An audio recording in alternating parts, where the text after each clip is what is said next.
Ma arvan, et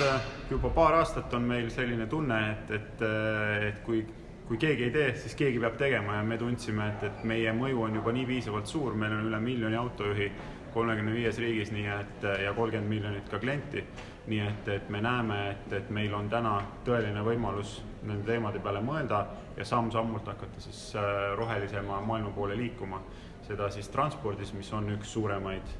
reostajaid täna. Nii et eelmise aasta sügisest siis on kõik Bolti sõidud Euroopas juba täna süsinikuneutraalsed. Me olime esimene rakendus, mis tõi koos välja autode kõrval elektritõukerattad, nii et meil on võimalus kliendile soovitada lühema sõidu puhul, et äkki sa auto tellimise asemel tahad hoopis lähedal asuva tõukerattaga sõita. Ja sinna juurde siis kõik muud teemad elektriautode ja üldse tegelikult meie linnade säästlikumaks muutmisele, et me saame aru, et tegelikult ka elektriauto ise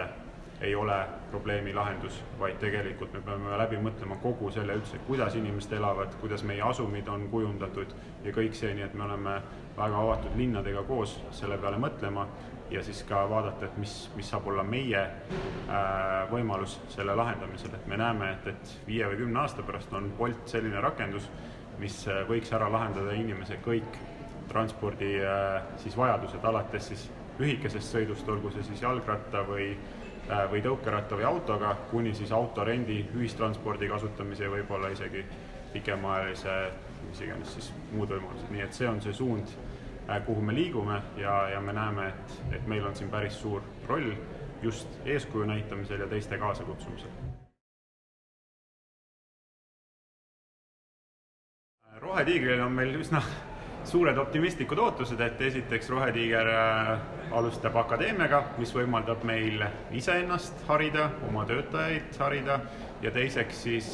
teiste kõigi nende kaasamõtlevate organisatsioonidega kogemusi ja mõtteid vahendada. Et alati kambas ja koostöös asju tehes me näeme, et on see mõju suurem ja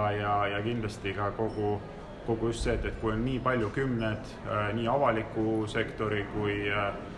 erasektori ettevõtted ja vabakond on kõik kaasatud, siis loodetavasti ka meie poliitikud ja valitsus kuulab neid häid mõtteid, mis see kogukond üheskoos välja pakub ja nii võiks olla see liikumine kiirem ja mõjusam, nii et see on meie ootus ja soovime siiralt jõudu ja proovime ka ise õlga alla panna nii palju, kui saame.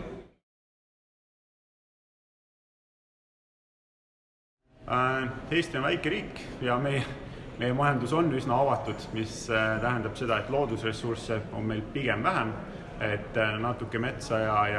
ja tuult ja päikest ja mis meil veel sinna juurde, et me saame seda säästlikult kasutada, nutikamalt võib-olla rohkem väärtustada, ise kasutada ja eksportida, aga tegelikult meie majandus suurem kasv võiks tulla tegelikult meie peadest, nutikusest ja tehnoloogiapõhistest äridest. Et ma tegelikult näen, et selle osakaal võiks palju kasvada, et ma ise olen idufirmade või startupi sektoris ja me oleme viimased 5 aastat, meie sektor on iga aasta 30% kasvanud, et täna on meil juba 6000 töökohta ja umbes 3% sisemajanduse kogutoodangust, aga kui me suudame seda tänast 25-30% aastas kasvutempot jätkata, siis tegelikult võiks ta olla 10-20% juba siin 10 aasta vaates, nii et see on üks osi, milles ma näen, et mina ja tehnoloogiaettevõtted saavad panustada, aga tegelikult peaks olema kõik meie sektorid peaksid mõtlema, et kuidas asju teha nutikamalt ja säästlikumalt ja digitaalsemalt, et siis tegelikult ma näen, et Eestil on palju kasvupotentsiaali ja meil oleks just vaja siin homme tegelikult sõnastada ka see järgmise 10 aasta visioon, kuhu me tahame liikuda. Et mul on veidi kahju sellest, et me kempleme igapäevaselt selliste tegelikult vähetähtsate teemadega ja ei kutsu tegelikult ühiskonda mõtlema, et mis on see Eesti 50 ja ka 50 aasta visioon. Et tegelikult minu meelest oleks seda väga vaja ja ma paneks seda nii poliitikute kui tegelikult ka ettevõtjate ja kõigi teiste inimeste südamele, et tõstatame need küsimused ja mõtleme ühiselt koos avalikult, mis on see hea formaat, et see visioon sõnastada.